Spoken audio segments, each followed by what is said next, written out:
The Roman Empire had once been the most powerful empire in the world, with the Roman emperors being masters of the world. However, in this century, the emperors were instead the masters of a world ready to tear their empire in half. An empire struggling, either ruled by emperors famed for their incompetence, or leaders who refused to let their empire fall. This is the Third Century Crisis, a story of greed, hubris, and the fracture and resilience of the Roman Empire. Maximus Tyrax was a broke boy, but a brave one. His actions as a soldier causing his comrades to love him. He was also 8 foot tall, so about average height. He was proclaimed emperor by his troops who had just killed the current emperor Severus Alexander.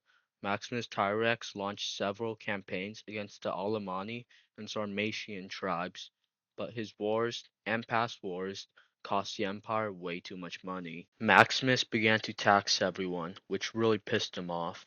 In Africa, Gordian the First and his son Gordian the Second were proclaimed emperor by the Senate, who really hated Maximus. This father and son duel had a history of working in important jobs under the Severan dynasty. They were governors of Africa when they were chosen as emperor. However, the governor of Numidia was still loyal to Maximus and defeated the father-son duel in battle.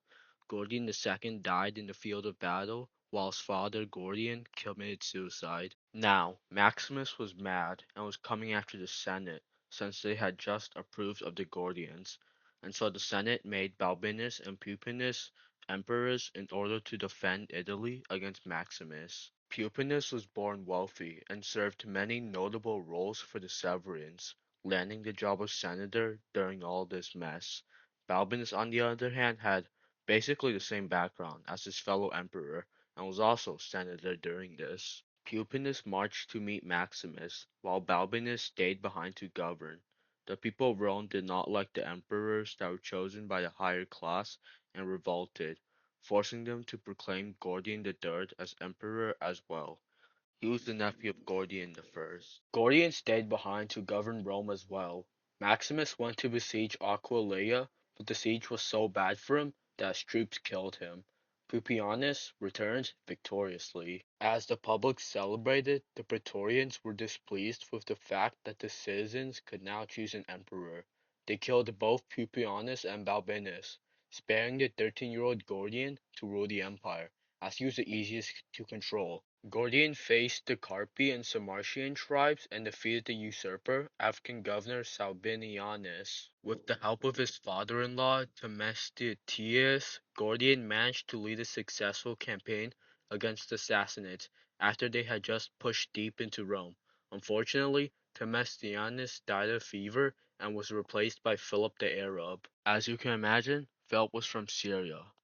With Themistocles dead, Gordian faced military defeats, Philip using that to gain support of the troops. Gordian was killed and Philip proclaimed himself emperor, with the Senate reluctantly agreeing.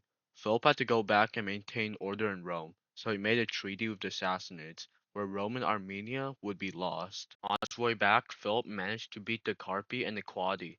Philip paid money to soldiers and senators so that they would accept him.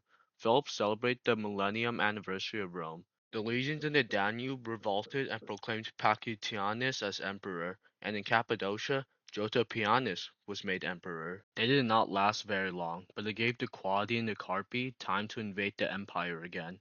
Senator Dacius was sent to stop Pacianus and their barbarians. However, now the troops under him declared him emperor. Dacius and Philip met at the Battle of Verona, where Philip was killed and Dacius took the throne. Dacius came from the Balkans and served as consul under Severus Alexander and governor of Moesia and Lower Germania. Dacius would bring back censorship, a system in the Republic, had building projects, and persecuted the Christians.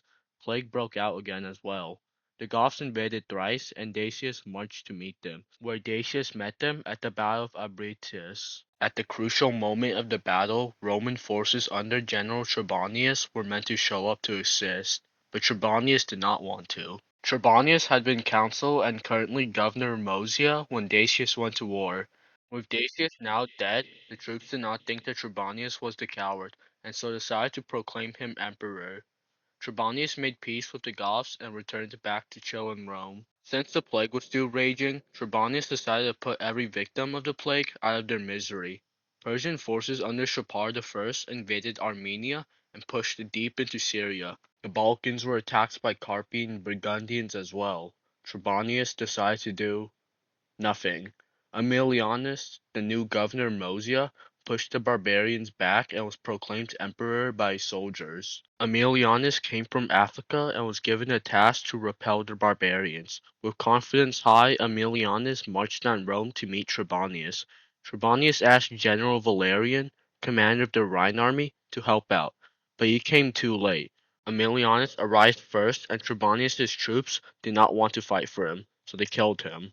And so Aemilianus was proclaimed emperor. However, Aemilianus did not last long, as Valerian was still on his way to Rome. As Valerian neared, Aemilianus refused to fight, and he got killed by his soldiers. Valerian had served as president of the Senate, censor for Dacius, and commander of the Danube army. With this exceptional resume, the empire seemed to finally be in safe hands. Valerian split the empire with his son Gallienus, who controlled the west while Valerian controlled the east.